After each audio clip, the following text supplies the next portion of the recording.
Let's say you want to imagine how it might look to turn this car into a convertible. We brought this image into AI Studio and sent it to the new experimental Gemini 2.0 Flash model. Turn this car into a convertible.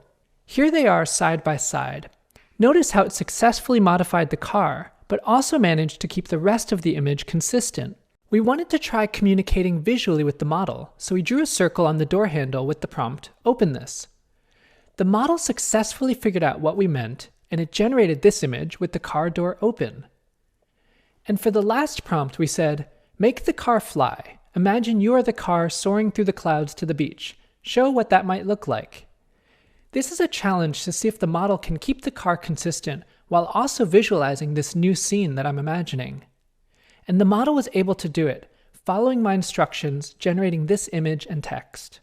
Let's say you want to make this photo look a little bit nicer by getting rid of all this stuff on the couch. Just give it this prompt, and the model does that for you. We gave this image with this text on the side of the box to the model, and we said, "Open the box, generate an image looking down into the contents of the box." We sent that prompt to Gemini 2.0 Flash. This approach, where you send parts of your prompt in the image itself, opens up new possibilities for how we could have more seamless, multimodal back and forth with the model. The model reasoned about the text on the side and generated this image of old electronics. You can ask what your cat might look like on this pillow,